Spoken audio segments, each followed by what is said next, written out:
Hello and welcome everyone to the September Livestream Q&A for Patreon supporters.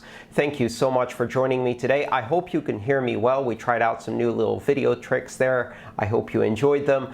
Let me know how everything's sounding on the chat room while I get ready to start answering your questions from the last month.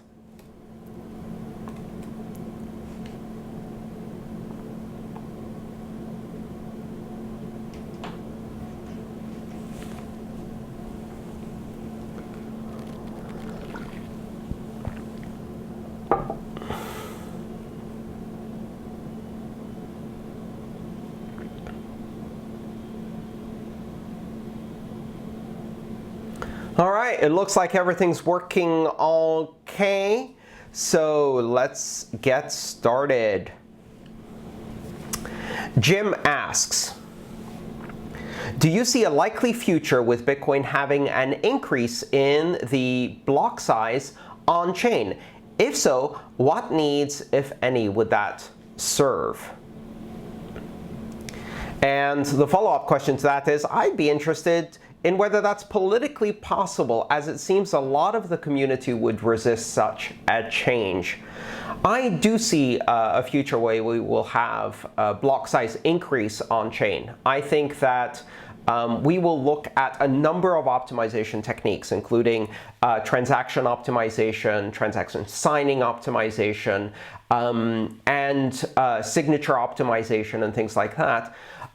All of which can be implemented with a variety of soft forks without increasing the block size, but eventually we reach a point where the basic optimizations that can be done within the transaction and at different layers of the chain run out. And even if we offload a very large proportion of the transactions onto a second layer, like the Lightning Network, that will still require transactions to open and close channels.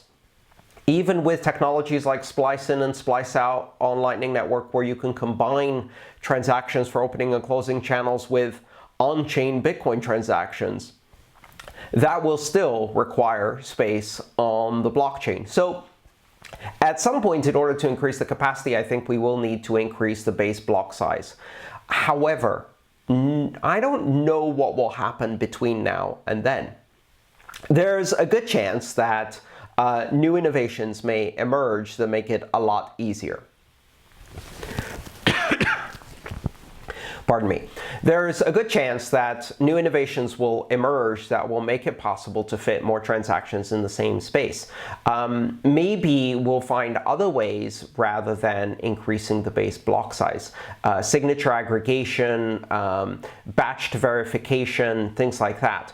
And yet, we may still need to increase the base block size.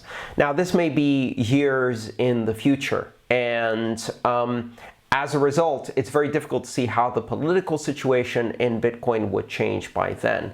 I think one of the major bottlenecks for the increase in the block size is bandwidth and the ability of nodes that are being run by individuals on home connections through ISPs to maintain decentralization of the network will suffer if we increase the block size prematurely. And I think that was the main argument in the scaling debate.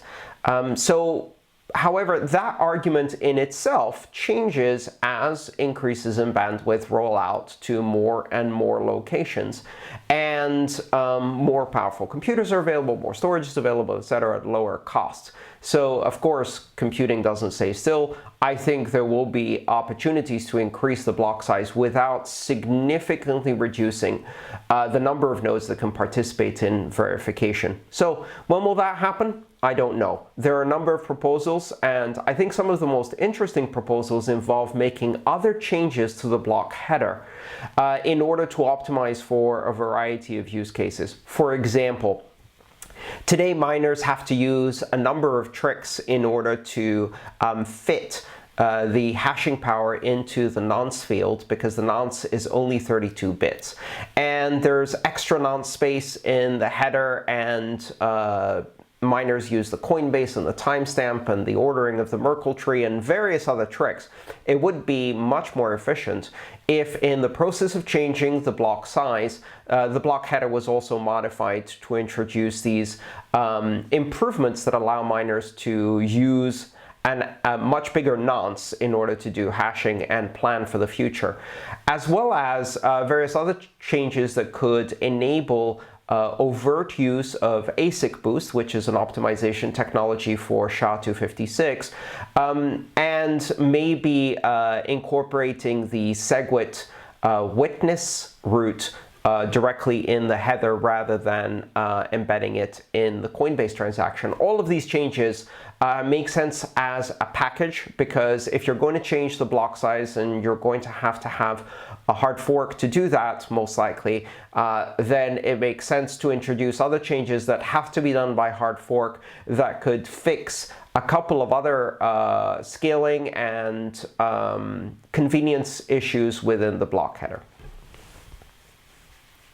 All right, I'm going to check in with the chat room and see how things are going. We've got about a 40-second delay between me opening my mouth and the video hitting the servers. So given that buffering, I'm going to delay a bit to see if you can hear me well and if everything's okay from your perspective.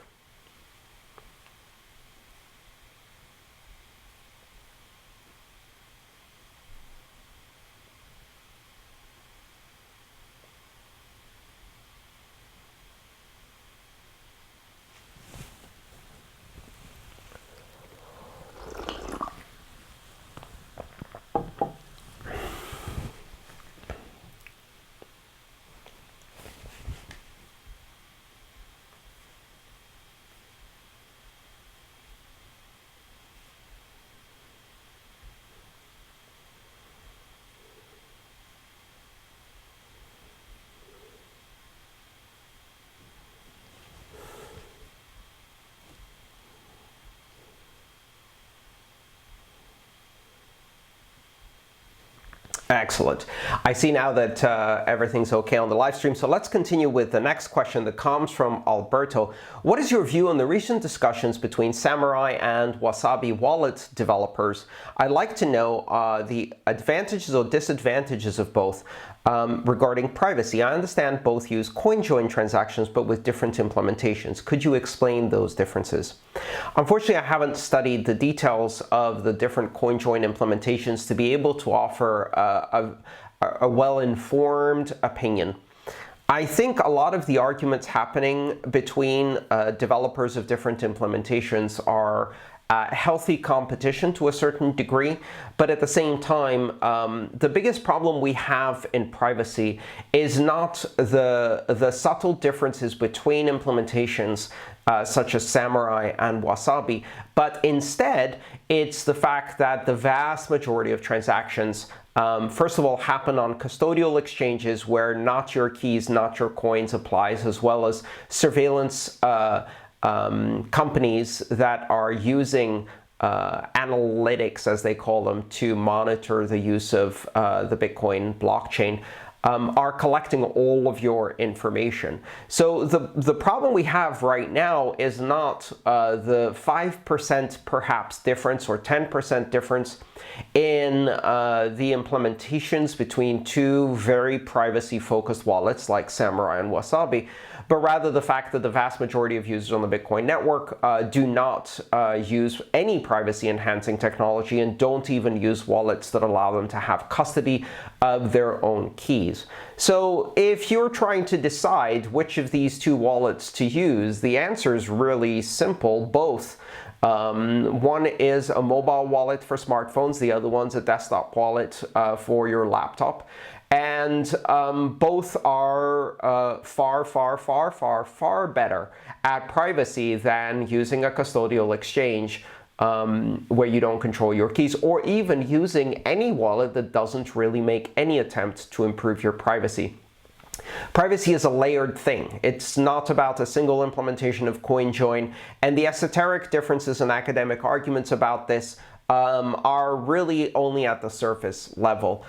In terms of how privacy is achieved, it requires an effort to control many different aspects of the way transactions are constructed and expressed on the network, including protecting against tracing of your IP address with technologies like Ricochet and Dandelion, protecting information about the construction of change addresses and the structuring of transactions, the reuse of UTXOs, and reuse of addresses, and various other things that can create statistical correlation between outputs that can severely damage your long-term privacy.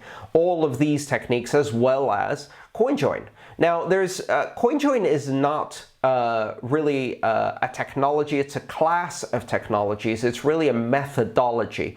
CoinJoin simply means creating transactions with more than one participant so as to make it difficult to trace which participant is paying which output for what purpose, and removing the ability to do statistical correlation. Different implementations of CoinJoin really can look at this in a variety of different ways. There are implementations that use, for example, a centralized server, which are much weaker than ones that use various decentralized technologies to do this. The first implementation of CoinJoin required placing some trust in the server. There are CoinJoin implementations that are trustless, etc., etc. But I would say both Samourai and Wasabi today represent the leading edge of privacy technologies and privacy implementations, and so don't worry too much about the arguments about which one is better than the other, and use both.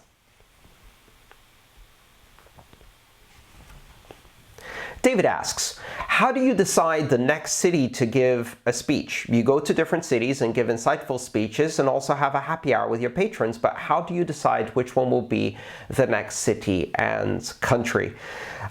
David, this is a complex logistics operation that involves sifting through a whole bunch of invitations. I receive on average 1 or 2 invitations a day, and sometimes up to 3 or 4 invitations per day to participate in a variety of events, from very large international conferences down to meetups or small localized events. I have to sift through these more than 1,000 invitations a year to figure out which ones I want to go to, and fortunately, because of the support of Patreon, I have staff who help me with this process, who help me basically organize and categorize, vet, and review the various invitations, and then make decisions about how we can take these and assemble them into a schedule that makes sense. Generally speaking, lately I've been trying to do more of a tour approach to this, so that I'm not traveling continuously throughout the year, and I can do other things like write my new book and participate in video conferences and do interviews and things like that. So in that case, what I'm trying to do is create an itinerary for a tour like the one we did recently in Europe, where I can visit many cities in a row and do a whole bunch of events in one go. I like to go to cities that I haven't been before, but I also have to and want to visit cities where there's a vibrant community and where I have visited several times before, but it's important to visit again. So I try to keep that balance between visiting new cities and revisiting cities where there's a vibrant community. I have to decide which events are the most appropriate. Some events are for mainstream audiences, some events are more community-oriented. And again, I want to keep that balance between working with the community and helping build community in various cities by creating educational opportunities and excitement around open blockchains and working with the various local groups, as well as doing mainstream conferences where I can speak to audiences that have never heard about this technology or have only heard the kind of very surface, very boring corporate propaganda and marketing, or the very negative media coverage. So I can bring a new perspective to audiences like developer conferences and startup conferences that are not focused on open blockchains. And finally, it's also about my personal capacity to travel and, my desire to see many different places around the world. All of these considerations go into it, and then there's a very complicated logistics dance to figure out how to build these. Bottom line is, if you want me to come to an event in a city near you and I haven't been there, please send me an invitation. My website has a form specifically for that purpose, aantonop.com/conference. You can find it there. And I look for very specific things when I'm being invited to a conference, and I prioritize the ones that have a community involvement. So either are organized and delivered for the community, or there's heavy involvement by the community in the conference. Ones that have an educational mission as their primary purpose. Ones that have topics and speakers that are promoting valid educational opportunities, or are not pay-for-play conferences. I don't do conferences where sponsors are given a speaking slot. Ones that have low-cost tickets for students, or just generally low-cost tickets so that they are open to a broad audience that can afford to attend them as much as possible. And finally, I look for ones that have diversity in the lineup of the speakers and in the way the community manages events in general, where they encourage the participations of broad ranges of people from the local community, and they have the appropriate code of conduct to make the conference a productive, educational, and safe environment for everyone. So all of these considerations go into it, and then I pick a city and I come visit. Hopefully, one of these days it will be your city, David, although you didn't say in your question which city that is.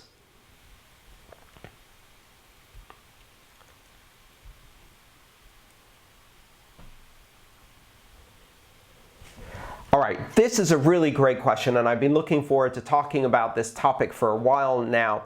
Rodrigo asks about Shamir backup versus passphrase. What do you think about using a Shamir backup to protect private keys? Do you believe it is better than protecting a seed with a secure passphrase? Let me explain the background to this discussion, and then give you some of the ideas I'm working with for secure backup that balance the need for resilience with the need for security. If you have a mnemonic seed or phrase that you use to produce a seed that is 12 to 24 English words normally, one of the questions is, how do you store that, where do you store that, and how do you protect it from prying eyes? There is a number of approaches to this, and we have found on a number of occasions that seeds can be vulnerable within hardware wallets due to vulnerabilities that are discovered every now and then in hardware. So maintaining physical possession of a hardware wallet and maintaining physical control and security over the seed is very important. For all of those reasons, I recommend using a passphrase always with your seeds. And that passphrase doesn't have to be a huge alphanumeric random string, because then you have to consider how do you back up the passphrase to ensure that it's not lost, or if something happens to you, that your relatives and descendants can get access to your funds, perhaps to help with your medical bills if something happened to you or something like that. So I recommend using a secure passphrase that uses the famous XKCD model for creating passphrases, which you may know as the correct horse battery staple approach. And you can look that up if you look up XKCD password or XKCD passphrase, I guess. You'll find that. The idea here is that 4 to 6 English words chosen at random and then memorized, as well as backed up on paper somewhere safe, or multiple safe places, is a very good technique to protect your seed. So I prefer that technique. My seeds are protected by passphrases that follow that model. I use slightly longer ones, and I use the same model for say my laptop password and my password manager password. Generally, all of my passphrases are sequences of words chosen at random and produced at random with a generator. And they're simple, plain English words. And that's a great way to be able to memorize it, but also have very high entropy that you can make sure is not easily crackable. The consideration here you've got to remember is that the seed is mixed with the passphrase, or the mnemonic phrase, sorry, is mixed with the passphrase to produce the seed for your hierarchical deterministic wallet. And what that means is that the two are combined. Some people call the passphrase the 25th word. That's not entirely accurate because the passphrase can be many words, and it's not limited to the same dictionary of words as the mnemonic phrase, and that is critical because it introduces much higher entropy. However, because the hardware devices that are used for hardware wallets are relatively low power, low computational ability devices, the number of hashing rounds that are introduced after the passphrase is mixed with the mnemonic phrase are not enough to protect against serious brute force attacks. So these devices do 2048 rounds of hashing. For example, just to give you a reference, on a password manager, I will set something like 64,000 rounds of hashing on a passphrase or more, and that means that it takes a good 5 or 6 seconds on my laptop, a much more powerful device, to unlock my passphrase. You can't do that on a Trezor. You can't do that on a Ledger. These devices can't really do that many rounds of hashing, and that means that the passphrase needs to be quite secure to protect against brute force, and that is still not enough if you simply put your seed somewhere where it's easily accessible and you don't audit it and you don't check again. Then someone who compromises your seed can, given a significant amount of hardware and enough time, actually brute force your passphrase and therefore have access to your funds. So you have to balance these things, right? What's a passphrase that's long enough to be secure, but not long enough that I'm going to forget it or make it difficult to back up? And how do I store my seed in such a way that I have solid physical security and control over it, and I check often enough that it hasn't been tampered with? For example, I use tamper-evident bags. You can get those on Amazon. They're opaque. They're impossible to open without it being visible that you have opened it, without it being evident that you have opened it. And I store my seeds in physically secure locations, and you can use a variety of techniques. A safe, you can use a locked drawer, you can use a bank vault, a safe deposit box, etc., etc. And depending on your risk scenario, you may have a different security model. Shamir is a new technique that has been developed by the Satoshi Labs company that builds the Trezor, and they've released this as a standard called SLIP 39. One of the issues here was that because people were worried about storing their seed in one location, what they would do is attempt to protect their seed by inventing or creating various homemade solutions to dividing the seed, the most common of which is to cut the seed in half or in 3 parts or whatever, and then distribute these parts in multiple locations. This is dangerous, and it's dangerous for a number of reasons, but the biggest one is that it tips too far towards security and away from resilience and reliability. Meaning that if you simply cut your seed in two, you've created a 2 of 2 system, meaning that if you lose one of the halves, you're screwed. It's done. You're never going to get your money back. And I've heard so many stories of that happening that I consistently advise people not to cut up their seeds or do things like that. Some people do various elaborate constructions there, including inventing their own mechanisms. They encrypt it and put it on a USB drive or upload it to Google Drive, or they try various other techniques, and all of these are very, very dangerous. They will lead to loss of funds because when you use a non-standard technique to protect your seed, the likelihood of you actually losing the funds because nobody remembers what the technique is, or you're incapacitated and nobody can ask you, or you made it so secure that you can't unlock it yourself because you forgot something or lost something or whatever. All of these are dangerous. What the Shamir solution in SLIP39 does is it creates what's known as a Shamir secret sharing scheme, where you have a number of shares in an M of n or K of n configuration. And what that means is that you only need a subset of the shares, for example, 3 out of the 5 shares, in order to recover your seed. Now, that's a much better technique for doing this, unlike cutting your seed in half, which gives you a 2 of 2, or in thirds, which gives you a 3 of 3, where if you lose one part, you're screwed. Let's say if you do a 2 of 3 share, then any 2 of the components can be used to reconstruct your seed. This is much better for resilience purposes, and it's now been standardized so that you can have a consistent portable implementation across devices that works and works well. Furthermore, this is now being implemented in a hardware device, which is the Trezor One, the latest device from Satoshi Labs. And one of the nice things about this is that you can generate the shares on the device securely, so it's not actually split by an insecure hardware device such as a laptop. And then once you've distributed these shares, in order to reconstruct your seed, you can enter them one by one and have your device offline in between. So for example, you can power up your Trezor One, enter the first share, power it off, move to another location, get another share, power on your device, enter the second share, and once you've reached quorum, the device will reconstruct everything inside the device without revealing the seed, and then can be used to sign transactions. If you use a passphrase as well, then you enter the passphrase. Now, why would you use a passphrase as well as a Shamir secret share?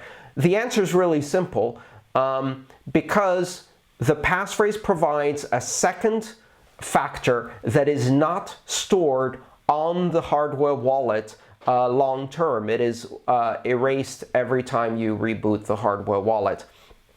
And that means that if a vulnerability exists that allows someone to gain access to the hardware wallet's internal memory, and we have seen vulnerabilities, through compromising and having physical access of the hardware wallet, then they get the seed, and maybe even the reconstructed seed from Shamir's, but they still don't have the passphrase to break it, and you have some time to sweep those funds before they can brute force it, which may take weeks or months. So all of these techniques, I think, should be used together, but you can't go too far, because then you end up with a complex situation of backups. Let's say you do a 3 of 5 Shamir and you have a secure passphrase. Well, you're going to need to store those 5 shares in 5 different locations, otherwise there's no point. And you're going to also need to store a backup of your passphrase somewhere, at least in 1, possibly 2 locations, to ensure that if something happens to you, your loved ones can gain access. Well, now you're looking at 5 to 7 different locations for storage, and most people don't have access to that. So that is overkill. Doing a 2 of 3 SLIP39 Shamir sharing on your seed together with a passphrase is probably a good idea. And if you have a 2 of 3 Shamirs, you can probably relax some of the requirements of your passphrase and make it a bit shorter. So you might go to a 4-word or 5-word passphrase instead of a 6 to 8-word passphrase, because now you're more confident that getting access to 2 parts of your seed in order to get a chance to try and brute force a passphrase is more difficult than simply finding a complete copy of the seed in 1 location. All of these things are about balance, and when you're doing this balance, you need to be very careful to ensure that your risk model and your backup strategy are balanced well, so that you're not going too far on the side of security where you bury the treasure, forget where it is, and lose all your money, too far on the side of backup where you have so many shares in so many places that it's easy for someone to compromise one of these locations, and it's difficult for you to audit them regularly enough to ensure they haven't been compromised. Striking that balance is difficult. And of course, this requires you to use a standardized technology like SLIP39 and the BIP39 passphrase capability, and not go off the beaten path and try something where you do your own crypto, and do not roll your own crypto. This is a fundamental rule. Do not try to get smart with it and say, I'm going to use an encrypted PDF with a passphrase that I store on OneDrive for one part of my share and seed, etc. You're going to blow it. Use the standards that are available, not just because other people will know what those standards are and therefore be able to recover things if you're incapacitated. Not just because security by obscurity doesn't work, and if you're not a cryptographer, you're going to get it wrong. But most importantly, because these standards are very, very carefully calibrated to strike the right balance between security and availability so that you can gain access to your funds, but no one else can. That was a great question. Thank you for giving me an opportunity to talk about that topic. We certainly went long with that, and we've only done 4 questions in half an hour, but let's keep going. Quick check in the chat room.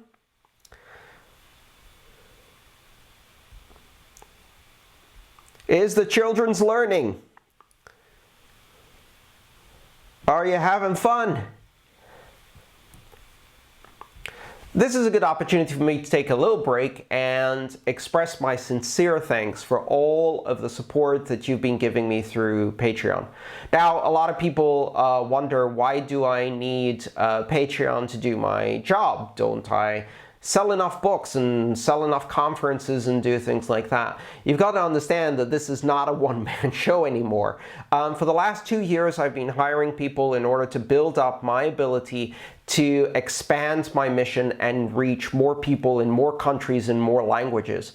It takes a lot of work behind the scenes to pull off speaking tours, all of the travel that's required, to do video processing and audio processing to increase the quality of video and audio, and to manage all of the logistics, to do translations of books and publish things in multiple languages, to let more people know, to manage multiple social media channels, etc., etc. And I am delighted to be able to fund these activities and bring more people along with me, my excellent, excellent team, who all work so hard for this work to be meaningful and to have the reach that it has.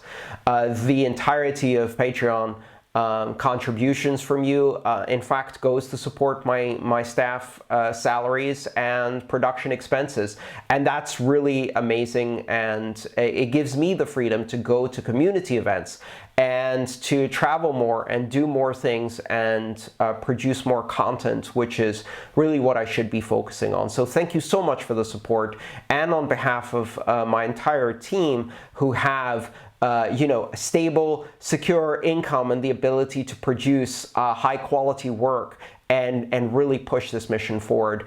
You make it possible to do that, and I really, really appreciate all of your support and commitment. Even when times are hard with crypto, my huge community of supporters are always there, and I can't tell you how grateful I am for that. Let's move on to the next question, implementing multisig. Andreas, until now I've been using a hardware wallet with a passphrase. I have multiple hardware wallets. I like to increase security by putting in place a K of N multisig arrangement. However, I don't know how to do so, and I'm nervous about using mobile wallets. Please let me know how I should go about implementing a multisig arrangement. That's a great question, Mark, and in fact it's a question that comes up often, and it's very confusing for newbies. I can tell you some of the tools that I've used in the past, especially one tool that I have found to be consistently well developed, well maintained, and perfect for this kind of work, and that is the open source, publicly funded through donations, Electrum wallet. Now, the Electrum wallet is a desktop wallet written in Python. I run it on my laptop. And while it's running on my laptop, it's not a hot wallet because I don't store any of the keys on the Electrum wallet. Instead, all of the keys are stored in hardware wallets. The nice thing about Electrum is that it supports actually a fairly broad range of hardware wallets, including all models of Trezors and Ledgers, and a whole bunch of others too. And it also supports a broad variety of the latest technologies in the Bitcoin blockchain to produce a very high quality experience for you as a transacting user. That includes things like managing fees very well with replace by fee and child pays for parent, being able to essentially minimize your fee spend. It includes being able to do the very latest native SegWit addresses, even on multisig. So native SegWit multisig was the first wallet to implement that. So you can use addresses that start with BC1Q, which are SegWit v0 addresses, which even further reduces the size of transactions and therefore improves your fees. It's also great for various other capabilities, such as the ability to have labels that are encrypted using your hardware wallet, to encrypt the wallet files so that you have privacy, where if you open the wallet, you can't see anything unless you plug in the hardware wallet to unlock it. Multi-party multisig as well as multi-factor multisig, where effectively either you have all of the wallets in one place, or you can send partially signed transactions between different implementations. Let's say if you have a team of people who want to implement multisig, like the directors of a company that are geographically located in different locations. All of these things are great capabilities within the Electrum wallet. And, you know, as a disclaimer, I have no commercial relationship. I've met the primary author and founder of the Electrum wallet once or twice and said, hey, thanks for the great piece of software. I can't tell you that it's always secure. I can't tell you that it's guaranteed to remain secure and that it doesn't have bugs. All software has bugs. But if you use it well, if you are careful when you're doing upgrades, if you always download it from the correct source and install it and check the signatures, and you always keep the keys on hardware wallets, so far, for me, in my experience, has proven to be a very reliable, well-maintained wallet that keeps up with the latest developments in the Bitcoin system, such as SegWit. So that's how I would implement KFN multisig with hardware wallets, and it's one of the best ways. There are a couple of other wallets that can do that, but that's the best solution I have found for now.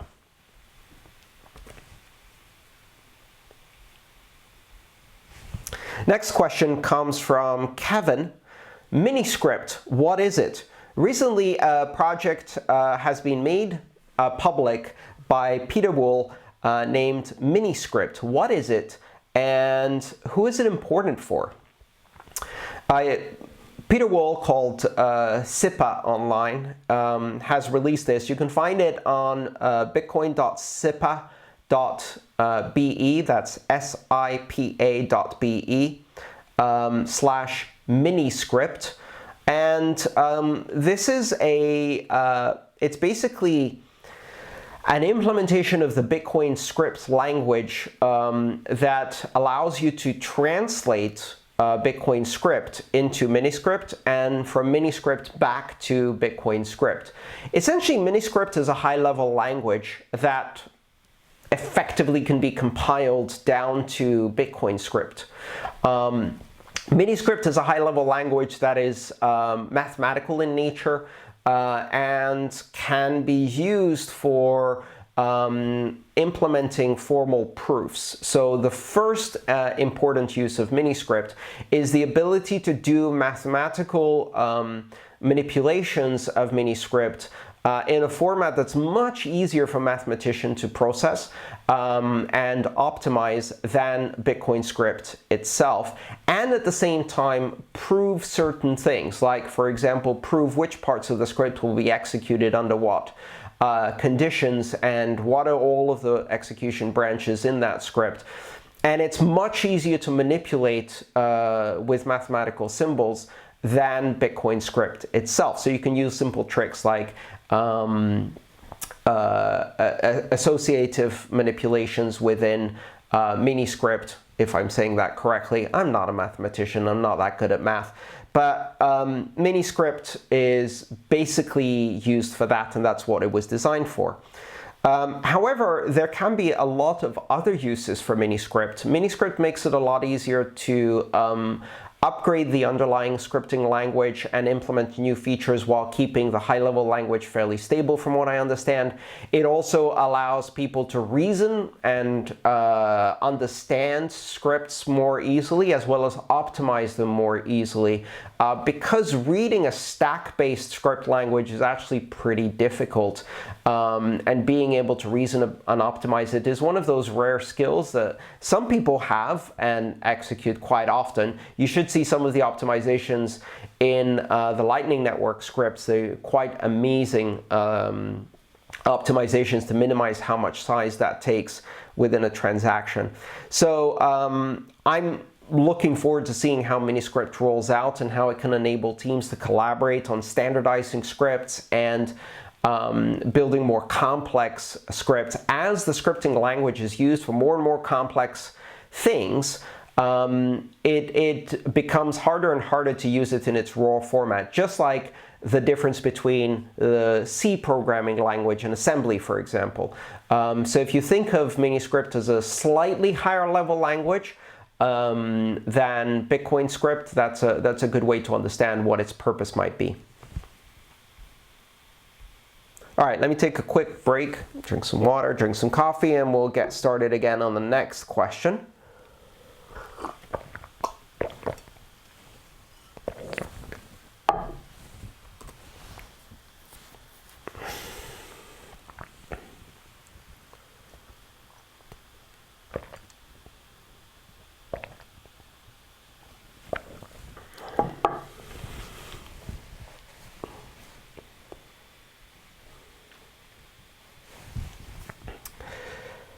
Karen asks, safest practices for accepting Bitcoin at my business. I have two businesses. One is about $150 to $650 per customer transaction.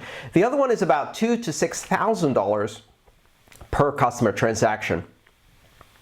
What are the safest practices I should observe while accepting Bitcoin for payment? Well, that's a great question, Karen. There's so many angles to this particular question that I'm going to start with the basic and fundamental principles. And what is the most fundamental and basic principle in cryptocurrencies? You may have heard me say it 1,000 or 2,000, 3,000 times. Not your keys, not your coins. Your keys, your coins. So what you should be doing first and foremost is taking and keeping custody and control over your coins by controlling your keys. That means do not use custodial solutions. Many of the merchant processing solutions that facilitate accepting Bitcoin payments are custodial solutions. For example, if you use BitPay, or if you use Coinbase, the standard Coinbase wallet, those are custodial solutions. And the same thing happens if you use any mobile wallet that actually connects to an exchange and where they control the keys. Those are not good solutions. And the reason they're not good solutions is because they are surveillance laden, and at the same time they can be hacked. You can lose your crypto because they get hacked, or through embezzlement, or through some kind of exit scam, etc., etc. And finally, they can also confiscate, freeze, seize, and stop your business anytime they want, because they're banks. And that's what banks do. So the first and foremost thing you have to do is control your own keys. Given the size of these transactions, the answer is obvious. You need to be using a hardware wallet. I wouldn't take transactions of this size. Even the smallest one, $150, one transaction pays for your hardware wallet and you're done. But when you're talking about $2,000 to $6,000 per transaction, I would not store that kind of Bitcoin on anything but a hardware wallet. So your keys on a hardware wallet. Now let's talk a bit about the software implementation of how you would accept Bitcoin. That depends on the frequency and number of clients you have. If you have only a handful of customers and these customers make a handful of these transactions per year, which is the case, for example, if you're a consultant or a freelancer, then you can probably handle this fairly easily without too much software, meaning that what you can do is you can use a software wallet, either one provided by your hardware wallet provider, or something like Electrum, which is also a good choice. And while keeping your keys on the hardware wallet, you can do things like generate addresses and payment requests on your software wallet that you can send to your clients and embed in an invoice.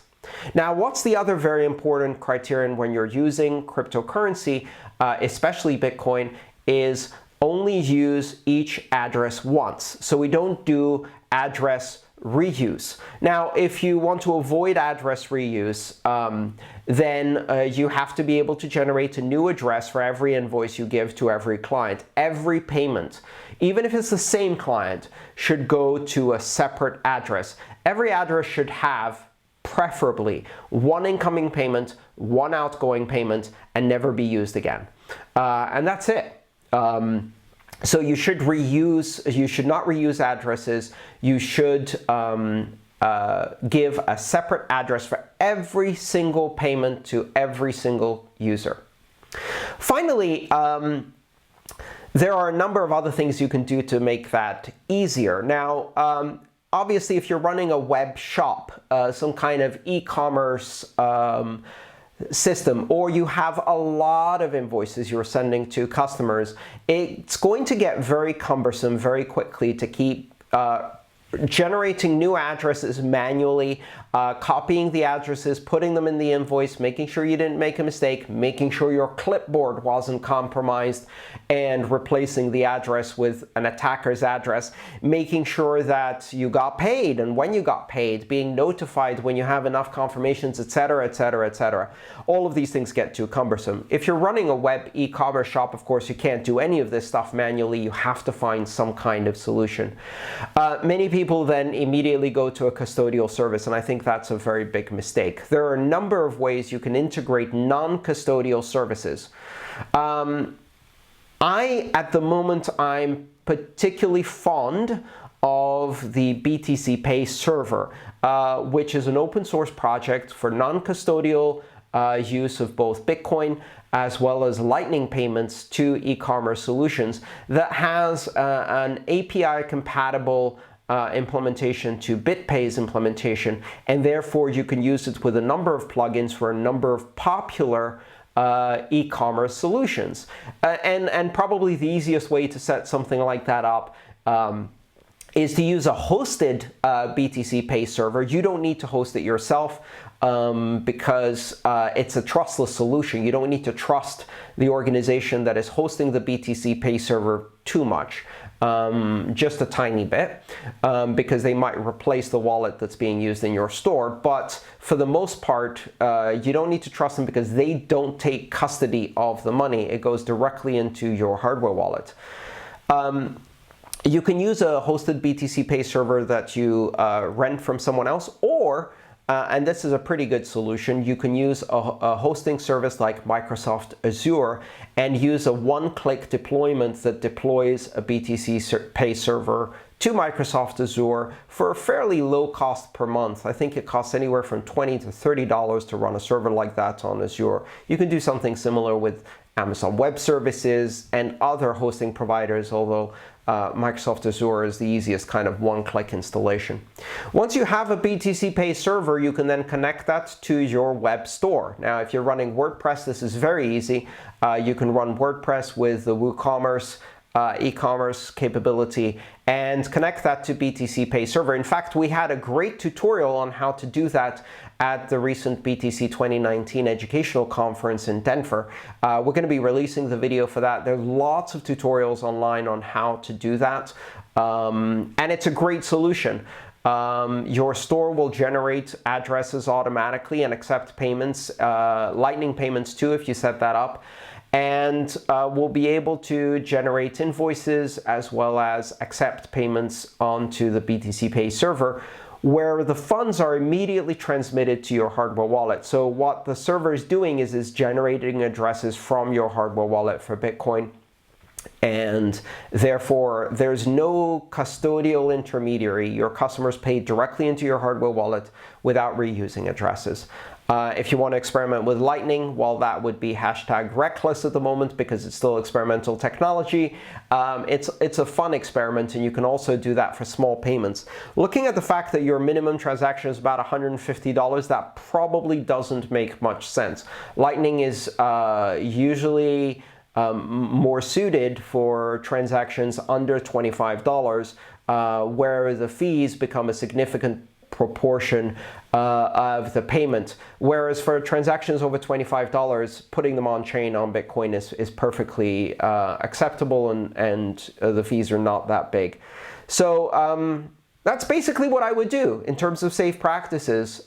Maintain custody, don't reuse addresses, use open source solutions, control your own funds, do not use intermediaries, and all of those things will allow you to be a first-class sovereign citizen. If you really want to take it one step further, run a node so you can validate the payments yourself by authoritatively verifying transactions and syncing the blockchain yourself. BTC Pay server includes a Bitcoin node in it. It can be pruned to be a bit smaller. But you can also run that with other devices. One of the popular ones nowadays is the Casa node, which I haven't used, but certainly a lot of people are talking about it. So those are some ideas of what you can use. Again, I am not involved with any of these projects. If I mention certain projects or software systems, I don't have any financial relationship with them. I don't have any software development relationship with them. I found them to be useful in my work, and I'm speaking from my experience. You may find them useful too, you might not. You have to do your own research and validate these ideas, and good luck with that. It sounds like you're on the path to doing some interesting stuff with Bitcoin.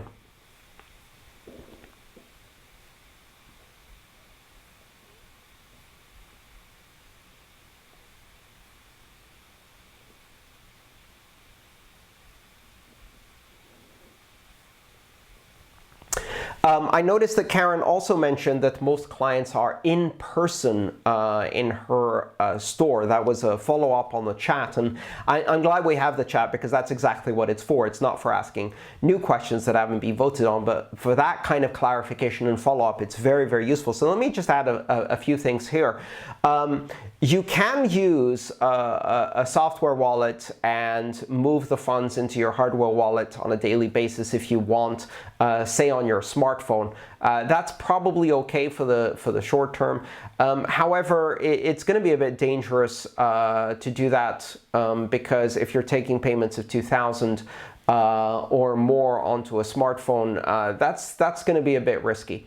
One of the really interesting things that I found with the software I mentioned before, which is BTC Pay Server, is that you can create very, very simple store applications, and these applications are really just web front ends. So for example, you can easily make something that runs on a point of sale.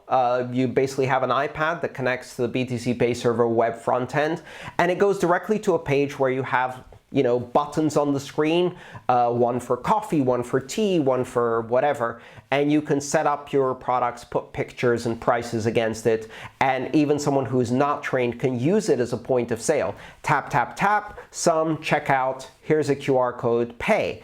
And again, that goes directly to your hardware wallet through BTC Pay Server. And you can also use it to generate one-off invoices and one-off payment requests, where basically you just, like a calculator, type in the amount you want to charge, hit submit, it pops up a QR code, and your customer can pay directly to your hardware wallet. And you can do that on a nice iPad. So there are capabilities to turn this into a fairly effective, I mean, it's not a full point of sale system. It doesn't do inventory. It doesn't do anything else. It's just a simple mechanism for summing up the bill that you want to charge in a way that's easy for people who aren't trained, and then accepting a payment using the standard BTC Pay server capabilities.